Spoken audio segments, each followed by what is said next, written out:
नमस्कार दोस्तों, मैं Vijay Tiwari the book society में आपका स्वागत है। जहां हम आज की इस वीडियो के माध्यम से सब्जेक्ट कोड बीपीएससी 131 के कुछ महत्वपूर्ण प्रश्नों की चर्चा आपके साथ करेंगे।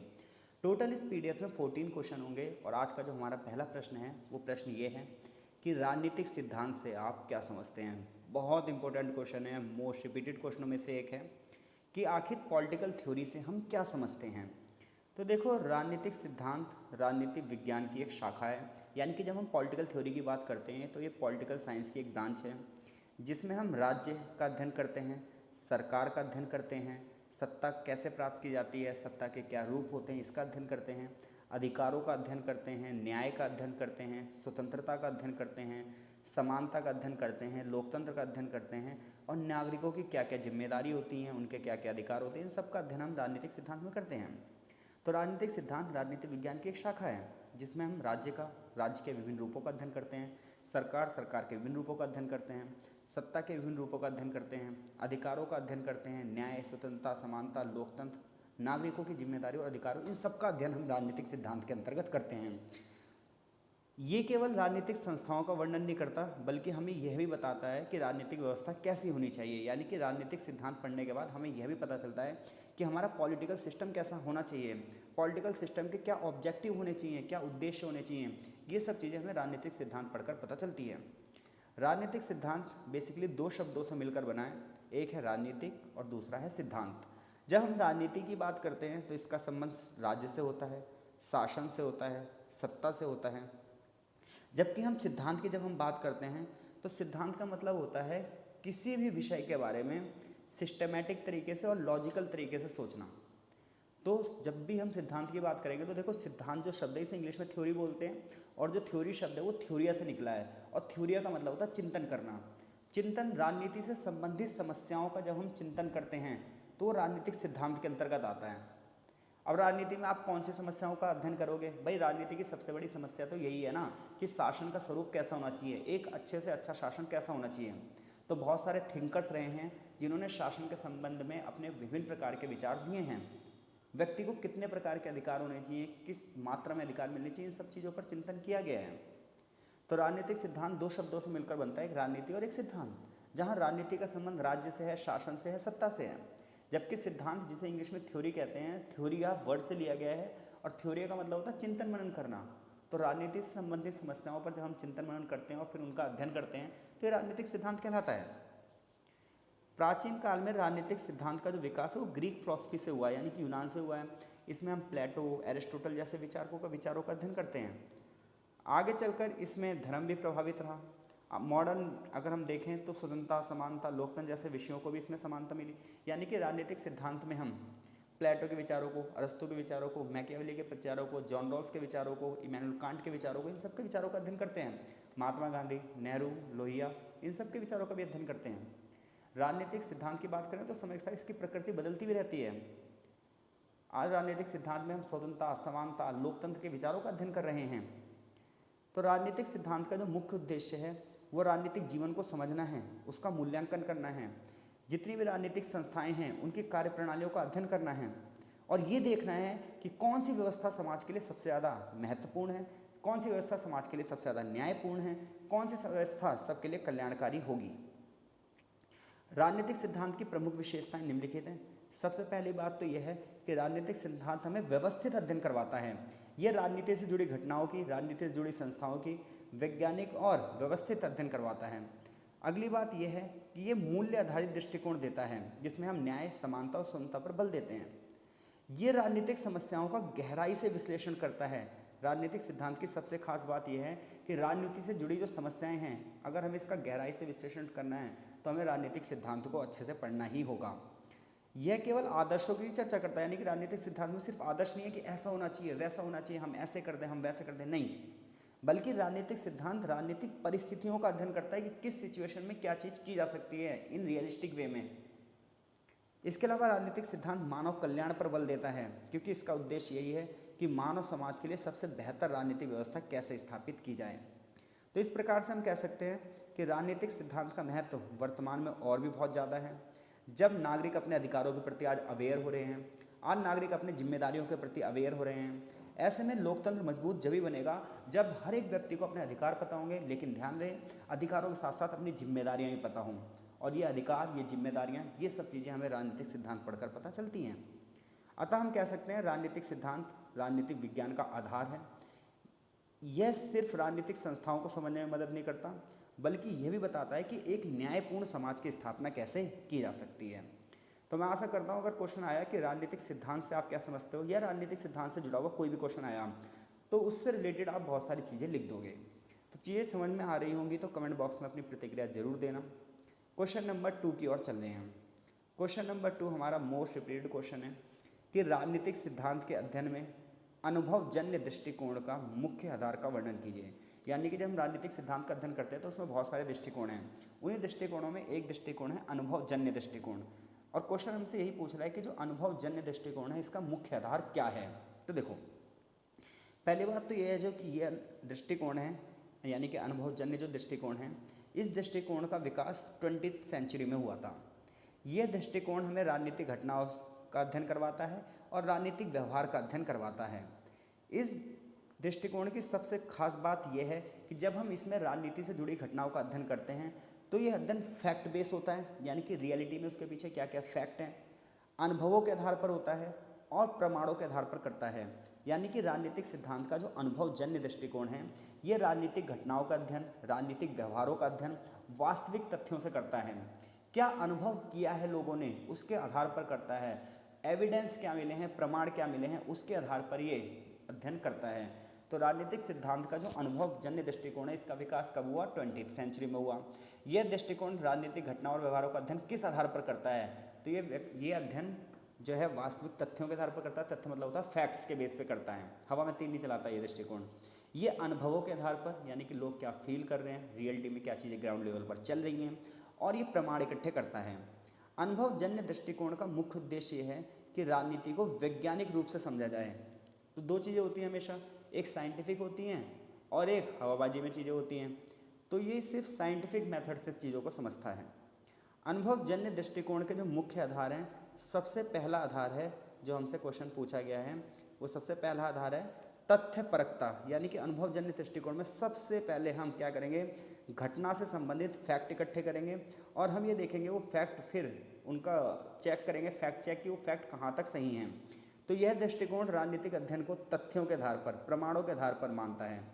किसी भी निष्कर्ष पर पहुंचने से पहले यह रियल में डाटा इकट्ठा करता है, घटनाओं का अध्ययन करता है कि चीज़ें कहाँ तक कितने लोगों को प्रभावित कर रही हैं। तो अनुभवजन्य दृष्टिकोण का जो पहला आधार है वो है तथ्य, यानी कि किसी भी घटना का विश्लेषण करते समय उसके सारे फैक्ट इकट्ठे किए जाएं और उन फैक्ट को चेक भी किया जाए कि वो फैक्ट कहाँ तक सही हैं। दूसरा इसका आधार है वैज्ञानिक आधार। तो अनुभवजन्य दृष्टिकोण जो है राजनीति विज्ञान में वैज्ञानिक विधियों का अध्ययन करता है, जैसे सर्वे करना, साक्षात्कार, लोगों से जाकर पूछना, सांख्यिकी यानी कि डाटा इकट्ठा करना। इससे अध्ययन जो है हमारा बहुत विश्वसनीय बन जाता है।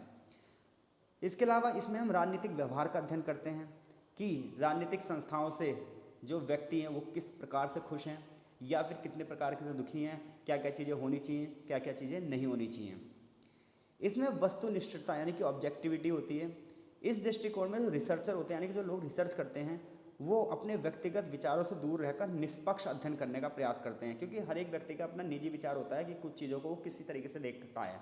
लेकिन जब हम बात करते हैं अनुभवजन्य दृष्टिकोण की, तो यहाँ पर निष्पक्षता होती है, इसमें सामने वाले के विचारों का अध्ययन किया जाता है। इसके अलावा अंत में जब सारे फैक्ट इकट्ठे हो जाते हैं तो उनका वेरीफाई यानी कि सत्यापन किया जाता है, निष्कर्षों की बार बार जांच की जाती है। इससे जो हमें रिजल्ट मिलता है उस पर हम विश्वास कर सकते हैं। परिमाणात्मक अध्ययन, इस दृष्टिकोण में आंकड़े इकट्ठे किए जाते हैं, सांख्यिकी तकनीकों का प्रयोग किया जाता है, जिससे विश्लेषण करना आसान हो जाता है। अनुभवजन्य दृष्टिकोण न्याय, नैतिकता और आदर्शों की अपेक्षा वास्तविक तथ्यों को प्राथमिक देता है। ये क्या है का अध्ययन करता है, ना कि क्या होना चाहिए। यानी कि राजनीतिक सिद्धांत में तो हम ज़्यादातर यही कहते हैं भाई क्या होना चाहिए, ऐसा होना चाहिए, वैसा होना चाहिए। लेकिन जब हम अनुभवजन्य दृष्टिकोण की बात करते हैं तो ये बात करता है कि इस समय हमारे पास क्या है और इस समय हम क्या कर सकते हैं। तो अनुभवजन्य दृष्टिकोण का महत्व यह है कि राजनीतिक विज्ञान को बहुत ज़्यादा साइंटिफिक सब्जेक्ट बनाता है, राजनीतिक व्यवहार को समझने में मदद करता है, निष्पक्ष निष्कर्ष प्रदान करता है, और सरकार जब पॉलिसीज़ बनाती है तो ऐसे में ये दृष्टिकोण पॉलिसी बनाने में सबसे ज़्यादा महत्वपूर्ण योगदान देता है। हर चीज़ की कुछ सीमाएं भी होती हैं, लिमिटेशंस भी होती हैं। अनुभवजन्य दृष्टिकोण की सीमाएं ये हैं कि इसमें आदर्शवादी मूल्य नहीं होते, यानी कि ऐसा होना चाहिए वैसा होना चाहिए, ये सब चीज़ें नहीं हैं। और किसी भी मानव व्यवहार को हम नियम में नहीं बांध सकते, ये भी हमें ध्यान रखना होगा। निष्कर्ष ये निकलता है कि जो अनुभवजन्य दृष्टिकोण है राजनीतिक विज्ञान को एक वैज्ञानिक स्वरूप तो प्रदान करता है, लेकिन फिर भी इसकी कुछ सीमाएं हैं और लेकिन फिर भी आधुनिक राजनीतिक अध्ययन में इसका महत्वपूर्ण स्थान है। तो मैं आशा करता हूँ इन दोनों क्वेश्चन में से कोई भी क्वेश्चन आपका पेपर में आया तो डेफिनेटली आप इस क्वेश्चन को अच्छे से कर दोगे। आप हमारे टेलीग्राम ग्रुप में भी जुड़ सकते हैं, जिसका लिंक डिस्क्रिप्शन बॉक्स में दिया गया है। क्वेश्चन नंबर 3 बहुत ही महत्वपूर्ण प्रश्न है, कई बार पेपर में आया। अगर आप पिछले 5 साल के पेपर देखोगे तो भारत में लोकतंत्र की विशेषताएं बतानी है आपको। तो देखो, लोकतंत्र मतलब लोगों का शासन, जिसमें सारी शक्ति किसके पास होती है? जनता के पास होती है। और अगर विश्व में कोई सबसे बड़ा लोकतांत्रिक देश है तो वो कौन है? भारत। तो लोकतंत्र का मतलब है जनता की ज़्यादा से ज़्यादा भागीदारी। जब आप भारत का संविधान पढ़ते हो तो उसमें लिखा हुआ है हम भारत के लोग, तो यहीं से हमारी लोकतांत्रिक जो गणतंत्र प्रणाली है वो दिखाई देती है। तो भारत का जो लोकतंत्र है वो संविधान पर आधारित है, भारत का लोकतंत्र कानून के शासन पर आधारित है, भारत का लोकतंत्र जनता की भागीदारी पर आधारित है। और कोई देश का लोकतंत्र जब मजबूत माना जाता है जब उसमें ज़्यादा से ज़्यादा लोग पार्टिसिपेट करते हैं। भारत में लोकतंत्र की पहली विशेषता ये है कि ये जनसत्ता का सिद्धांत है, यानी कि भारत के लोकतंत्र में अंतिम सत्ता जनता के पास होती है, क्योंकि जनता ही अपने प्रतिनिधियों का चुनाव करके शासन चलाती है। इसके अलावा भारतीय लोकतंत्र की अगली विशेषता यह है कि इसमें सार्वभौमिक वयस्क मताधिकार दिया गया है। भारत में 18 साल से ऊपर के प्रत्येक नागरिक को बिना किसी भेदभाव के वोट डालने का अधिकार दिया गया है। ये भारतीय लोकतंत्र की सबसे खास विशेषता है। भारतीय लोकतंत्र क्योंकि उसका आधार संविधान है, और ऐसे में जो भारत का संविधान है वो लिखित संविधान है, जिसमें हमें सरकार की शक्तियाँ, नागरिकों के अधिकार और शासन कैसे चलाना है, ये बहुत सारी चीज़ें इसमें लिखी हुई हैं। लेकिन ये भी ध्यान रहे, भारत के संविधान में सिर्फ अधिकार ही नहीं बल्कि जिम्मेदारियां भी लिखी हैं कि हमारे देश के प्रति हमारी क्या जिम्मेदारियां होनी चाहिए। इसके अलावा भारतीय लोकतंत्र की अगली विशेषता यह है कि भाई कानून के सामने सभी लोग समान हैं, कोई व्यक्ति कानून से ऊपर नहीं है। हर व्यक्ति को मौलिक अधिकार दिए गए हैं। आर्टिकल नंबर 14 से लेकर 32 तक हर व्यक्ति को मौलिक अधिकार वहाँ पर दिए गए हैं। हमारे देश में स्वतंत्र और निष्पक्ष चुनाव करवाए जाते हैं और इलेक्शन कमीशन जैसी संस्थाएं स्वतंत्र रूप से कार्य करती हैं। भारत के लोकतंत्र की खास बात यह है कि ये मल्टी पार्टी सिस्टम है, यानी कि यहाँ पर बहुत सारी पॉलिटिकल पार्टियाँ काम करती हैं। ठीक है, तो भारत में अनेक राजनीतिक दल हैं, ऐसे में लोगों के पास ऑप्शन बहुत सारे हैं कि उनकी मर्जी है वो किसी को भी चुने। भारत में एक बात करें तो स्वतंत्र न्यायपालिका है जो संविधान की रक्षा करती है और नागरिकों के अधिकारों को भी सुरक्षा देती है। भारतीय लोकतंत्र की खास बात यह है कि भारत में केंद्र सरकार की शक्तियाँ अलग हैं और राज्य सरकार की शक्तियाँ अलग है, जिससे लोकतंत्र मजबूत बनता है, जिससे हमारा संघीय शासन मजबूत बनता है। भारतीय लोकतंत्र धर्मनिरपेक्षता के मॉडल पर आधारित है, जहाँ सभी धर्मों का समान सम्मान किया जाता है। विकेंद्रीकरण का मतलब होता है यहाँ पर पंचायती राज संस्थाएं भी, यानी कि शक्तियों का बंटवारा ग्राम स्तर तक किया गया है। तो लोकतंत्र भारतीय नागरिकों को स्वतंत्रता, समानता, सहभागिता के अवसर प्रदान कर रहा है। यह सरकार को जनता के प्रति उत्तरदायी बनाता है। निष्कर्ष ये निकलता है कि भारतीय समाज विविधताओं भरा समाज है। यहाँ विभिन्न धर्म, विभिन्न जाति, विभिन्न भाषाओं वाले लोग रहते हैं। ऐसे में लोकतंत्र ही वो कड़ी है जो इन सबको एक साथ जोड़कर रखता है। आशा करता हूँ इन तीनों क्वेश्चन में से कोई भी क्वेश्चन आया तो आप बहुत आसानी से इन सभी क्वेश्चनों को कर दोगे। अगला हमारा क्वेश्चन नंबर जो 4 है वो है जॉन स्टुअर्ट मिल की स्वतंत्रता की अवधारणा का व्याख्या कीजिए। ये क्वेश्चन भी मोस्ट रिपीटेड क्वेश्चन में से एक है कि जॉन स्टुअर्ट मिल ने स्वतंत्रता के विषय में अपने क्या विचार दिए थे। तो देखो, जब आप जॉन स्टुअर्ट मिल के बारे में पढ़ते हो तो ये 19वीं सेंचुरी के प्रसिद्ध विचारक थे। इनकी एक किताब थी ऑन लिबर्टी। ऑन लिबर्टी में इन्होंने स्वतंत्रता की अवधारणा दी है। इनके अनुसार मानव के व्यक्तित्व के विकास के लिए स्वतंत्रता बहुत जरूरी है, यानी कि जॉन स्टुअर्ट मिल उन विचारकों में से एक हैं जो व्यक्ति की स्वतंत्रता को बढ़ावा देते हैं। इनका मानना है कि व्यक्ति विकास तभी कर सकता है जब उसको पूर्ण रूप से स्वतंत्रता दे दी जाए। ऐसे में अगर आपको स्वतंत्रता के उनके विचार पढ़ने हैं तो ऑन लिबर्टी नाम की किताब आप पढ़ सकते हो। मिल का ये मानना था, यानी कि जॉन स्टुअर्ट मिल का ये मानना था, हर एक व्यक्ति चाहे वो कैसा भी हो, अमीर हो, गरीब हो, स्त्री हो, पुरुष हो, किसी भी देश का नागरिक हो, हर व्यक्ति को अपने विचार व्यक्त करने की स्वतंत्रता मिलनी चाहिए। हर एक व्यक्ति को अपनी जीवन शैली, यानी कि उसे किस तरह का जीवन जीना है, ये चुनने की स्वतंत्रता होनी चाहिए। हर व्यक्ति को अपने कार्यों का निर्णय लेने की स्वतंत्रता होनी चाहिए कि वो किन कार्यों को करेगा और किन कार्यों को नहीं करेगा। तो मिल व्यक्ति के अधिकारों को बल देते थे, उनकी स्वतंत्रता को बल देते थे। जॉन स्टुअर्ट मिल ने ऑन लिबर्टी में एक थ्योरी दी है, हार्म प्रिंसिपल की थ्योरी, यानी कि हानि के सिद्धांत की थ्योरी। इसमें इन्होंने व्यक्ति के कार्यों को 2 भागों में बांटा है, स्वसंबंध कार्य और परसंबंध कार्य। स्वसंबंध कार्य वो होते हैं जिसका प्रभाव सिर्फ व्यक्ति पर पड़ता है, और परसंबंध कार्य वो होते हैं जिसका प्रभाव दूसरों पर पड़ता है। ऐसे में मिल का ये मानना था कि जब व्यक्ति के कार्य दूसरों को प्रभावित करें निगेटिव वे में, तब सरकार को इंटरफेयर करना चाहिए। यानी कि व्यक्ति के कार्य जब तक किसी को निगेटिव वे में प्रभावित नहीं कर रहे हैं, तब तक सरकार को, पुलिस को किसी प्रकार का इंटरफेयर नहीं करना चाहिए। लेकिन जब व्यक्ति के कार्य समाज में नुकसान पहुंचा रहे हों, हानि पहुंचा रहे हों, तो सरकार को हस्तक्षेप करना चाहिए। इसके अलावा मिल ने विचारों और अभिव्यक्ति की स्वतंत्रता पर बल दिया है। विचारों और अभिव्यक्ति की स्वतंत्रता की बात करें तो भारतीय संविधान के आर्टिकल नंबर 19(1) में अभिव्यक्ति की स्वतंत्रता है। अभिव्यक्ति का मतलब होता है कि हम अपने मन के विचारों को बोलकर, लिखकर, चित्रों के माध्यम से, फिल्मों के माध्यम से दर्शा रहे हैं। तो मिल ये कहते हैं कि अभिव्यक्ति की स्वतंत्रता मिलनी चाहिए। उनका मानना था किसी के विचार को अगर आप दबा रहे हो तो ये मानव जाति के लिए हानिकारक है, क्योंकि सत्य की खोज जब भी हो सकती है जब विचारों को स्वतंत्र रूप से आदान प्रदान किया जा सके। जॉन स्टुअर्ट मिल कार्य की स्वतंत्रता पर बल देते हैं कि व्यक्ति को अपने जीवन से संबंधित निर्णय लेने का अधिकार होना चाहिए। मिल व्यक्ति की पर्सनैलिटी के डेवलपमेंट की बात करते हैं, यानी कि व्यक्तित्व के विकास की बात करते हैं। मिल के अनुसार स्वतंत्रता व्यक्ति के बौद्धिक विकास और नैतिक विकास का आधार है। मनुष्य स्वतंत्र वातावरण में ही अपनी प्रतिभा का विकास कर सकता है। अगर मनुष्य पर रोक टोक ज़्यादा होगी तो उसकी प्रतिभाएं ही निखर कर सामने नहीं आएंगी। मिल ने चेतावनी दी केवल राज्य नहीं बल्कि बहुमत भी माइनॉरिटीज़ के स्वतंत्रता का दमन कर सकता है, इसलिए माइनॉरिटीज़ को भी आज़ादी होनी चाहिए। तो कुल मिलाकर मिल की स्वतंत्रता की विशेषताएं ये है कि उन्होंने व्यक्तिगत स्वतंत्रता पर बल दिया, यानी कि इंडिविजुअल लिबर्टी पर बल दिया कि प्रत्येक व्यक्ति स्वतंत्र होना चाहिए, अपने निर्णय स्वयं लेना चाहिए। विचार और अभिव्यक्ति की स्वतंत्रता का समर्थन किया है कि हर एक व्यक्ति को अपने मन के विचारों को प्रकट करने की आज़ादी होनी चाहिए। राज्य का इंटरफेयर जब तक नहीं होना चाहिए जब तक व्यक्ति के कार्य किसी को नुकसान न पहुंचाएं, और हर एक व्यक्ति के विकास की स्वतंत्रता होनी चाहिए। और लोकतंत्र में माइनॉरिटीज़ के अधिकारों की भी रक्षा करनी होगी। हालांकि कुछ विद्वान जॉन स्टुअर्ट मिल की आलोचना करते हैं। उनका मानना है कि मिल ने सामाजिक और आर्थिक असमानताओं के विषय में ज़्यादा चर्चा नहीं की है, कि समाज में जो असमानताएं उसके विषय में उन्होंने कुछ नहीं कहा है। आर्थिक असमानताएं, अमीर गरीब के बीच में जो भेद है उसके ऊपर भी जॉन स्टुअर्ट मिल ने इतना ध्यान नहीं दिया, इसलिए इनकी आलोचना भी की जाती है। खैर, निष्कर्ष ये निकलता है कि जॉन स्टुअर्ट मिल की जो स्वतंत्रता की अवधारणा है वो व्यक्ति के विकास के लिए आवश्यक है, जिसमें खासतौर पर अभिव्यक्ति की स्वतंत्रता और जीवन की रक्षा की जो स्वतंत्रता है ये खास है। क्वेश्चन नंबर 5, बर्लिन, आइजिया बर्लिन की स्वतंत्रता की अवधारणा की व्याख्या कीजिए। तो देखो, जब जॉन स्टुअर्ट मिल का क्वेश्चन आता है तो बर्लिन वाला क्वेश्चन नहीं आता है, और जब बर्लिन वाला क्वेश्चन आता है तो जॉन स्टुअर्ट मिल वाला क्वेश्चन नहीं आता है, यानी कि इन दो में से एक क्वेश्चन तो पक्का आता ही आता है। तो जब आप आइजिया बर्लिन की बात करोगे तो ये 20वीं शताब्दी के प्रमुख राजनीतिक विचारक थे। इनका एक प्रसिद्ध निबंध था टू कॉन्सेप्ट्स ऑफ लिबर्टी, जिसमें इन्होंने स्वतंत्रता के अध्ययन में एक महत्वपूर्ण माना जाता है। बर्लिन ने स्वतंत्रता को दो भागों में बांटा था, एक निगेटिव लिबर्टी और एक पॉजिटिव लिबर्टी। यानी कि आइजिया बर्लिन की अगर आप बात करोगे तो 20वीं सेंचुरी के विचारक थे। इनका प्रसिद्ध निबंध कौन सा है? टू कॉन्सेप्ट्स ऑफ लिबर्टी है। इन्होंने स्वतंत्रता को कितने भागों में बांटा है? दो, निगेटिव लिबर्टी और पॉजिटिव लिबर्टी। नकारात्मक स्वतंत्रता की बात करोगे तो देखो, नकारात्मक स्वतंत्रता का मतलब ये होता है कि हमारे कार्यों में, यानी कि व्यक्ति के कार्यों में कोई भी इंटरफेयर ना हो, हमारे ऊपर प्रतिबंध नहीं होने चाहिए। स्वतंत्रता का मतलब है प्रतिबंधों का अभाव। तो नकारात्मक स्वतंत्रता का मतलब यह है कि प्रतिबंधों का अभाव, व्यक्ति के ऊपर बाहरी हस्तक्षेप नहीं होना चाहिए, कोई बाहरी प्रतिबंध नहीं होना चाहिए। व्यक्ति को अपने जीवन के निर्णय लेने की स्वतंत्रता होनी चाहिए। सरकार को, समाज को व्यक्ति के कार्यों में कोई बाधा नहीं डालनी चाहिए। ये निगेटिव लिबर्टी का कॉन्सेप्ट है, ध्यान रखना। कई बार क्वेश्चन ऐसे भी आ जाता है कि निगेटिव लिबर्टी और पॉजिटिव लिबर्टी में क्या अंतर है, नकारात्मक स्वतंत्रता और सकारात्मक स्वतंत्रता में क्या अंतर है। तो नकारात्मक स्वतंत्रता ये कहती है कि प्रतिबंध नहीं होने चाहिए, व्यक्ति अपने डेली रूटीन के कोई भी काम कर रहा हो, कोई भी डिसीजन ले रहा हो, कोई उसके ऊपर इंटरफेयर ना करे। बर्लिन ये कहते हैं कि स्वतंत्रता का क्षेत्र जितना ज़्यादा होगा, व्यक्ति उतना अधिक आज़ाद होगा।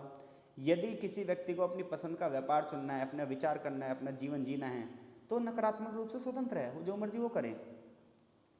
जबकि हम जब सकारात्मक स्वतंत्रता का क्षेत्र देखते हैं तो सकारात्मक स्वतंत्रता का क्षेत्र ये कहता है कि व्यक्ति पर कुछ प्रतिबंध होने चाहिए, व्यक्ति पर नियंत्रण रखना चाहिए। जैसे ये कहता है कि मुझ पर शासन कौन करता है। व्यक्ति केवल बाहरी बंधनों से मुक्त होकर ही स्वतंत्र नहीं होता, बल्कि उसे अपनी क्षमताओं का विकास करने और विवेकपूर्ण निर्णय लेने की शक्ति होनी चाहिए। यानी कि नकारात्मक स्वतंत्रता ये कहती है व्यक्ति पर प्रतिबंध नहीं होने चाहिए, सकारात्मक स्वतंत्रता कहती है व्यक्ति पर प्रतिबंध होने चाहिए। नकारात्मक स्वतंत्रता व्यक्ति के लिए तो ठीक है, लेकिन समाज के लिए हानिकारक हो सकती है, क्योंकि कई बार व्यक्ति के कार्य समाज को हानि पहुंचाते हैं।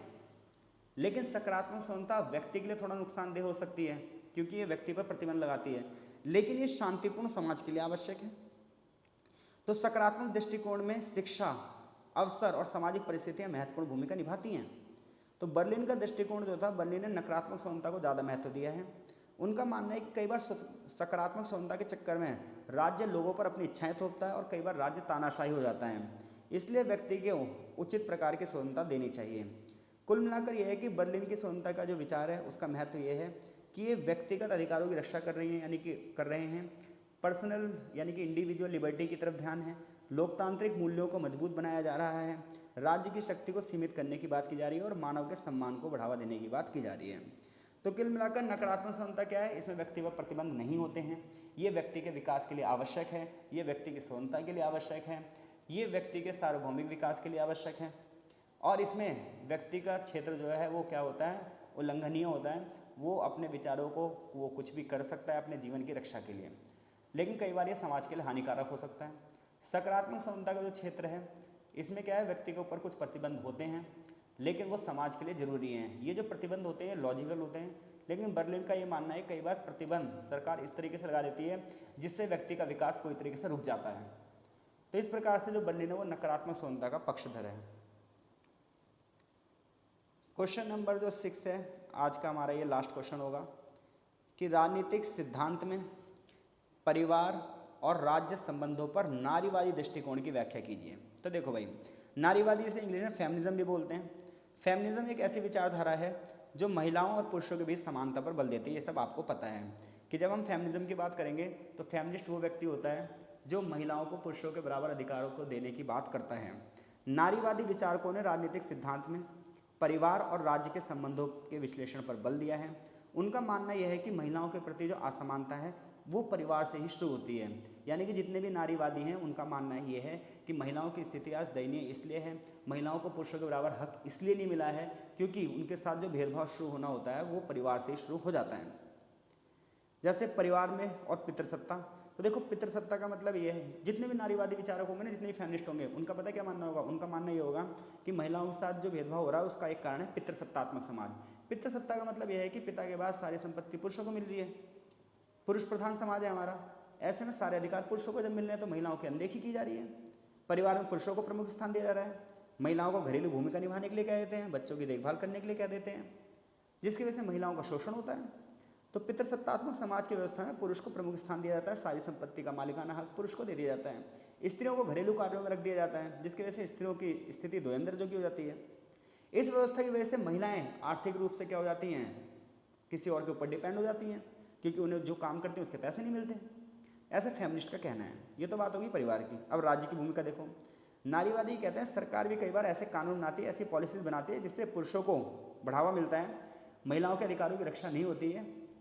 तो नारीवादियों की डिमांड ये है, फेमिनिस्ट जितने भी लोग हैं उनकी डिमांड ये है कि महिलाओं को समान राजनीतिक अधिकार मिलना चाहिए, रोजगार में समान अवसर मिलने चाहिए, शिक्षा में समान अवसर मिलने चाहिए, घरेलू हिंसा नहीं होनी चाहिए, लैंगिक भेदभाव नहीं होना चाहिए, डिसीजन मेकिंग पॉलिसीज़ में महिलाओं की भागीदारी होनी चाहिए, परिवार में समान अधिकार होने चाहिए, समान जिम्मेदारियां होनी चाहिए।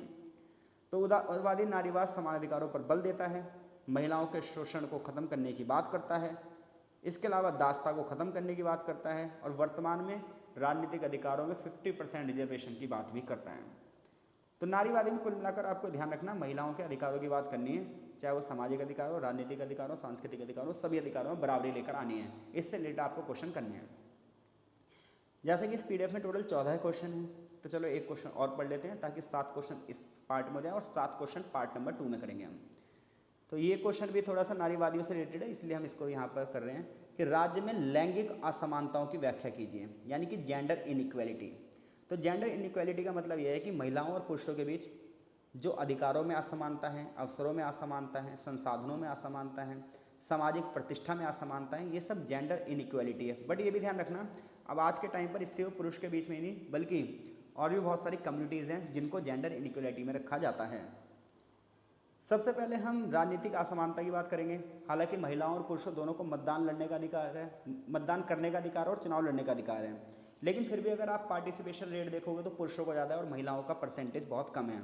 आज आप संसद में देख लो, विधानसभा में देख लो, ऊंचे पदों पर देख लो, तो महिलाओं का प्रतिनिधित्व पुरुषों की तुलना में कम है। उसका रीज़न है महिलाओं को उतने अवसर नहीं दिए जाते जितने मिलने चाहिए। ये राजनीतिक असमानता है।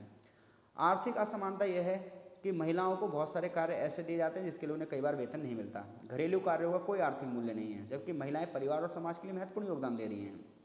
सामाजिक असमानता समाज में लड़कियों और लड़कों के बीच में शिक्षा के अवसरों में भेदभाव पाया जाता है। अगर हम हायर एजुकेशन के डाटा देखें तो उसमें पुरुष ज़्यादा मिलेंगे आपको और महिलाएं कम मिलेंगी। इसके अलावा कई समाज में आज भी बाल विवाह हो रहा है, दहेज प्रथाएं हो रही हैं, घरेलू हिंसाएं हो रही हैं। तो ऐसे में महिलाएं अपनी जो लिबर्टी है उसका यूज़ ही नहीं कर पा रही हैं। बहुत सारी चुनौतियाँ इनके सामने। इसके अलावा धार्मिक और सांस्कृतिक चुनौतियाँ भी हैं।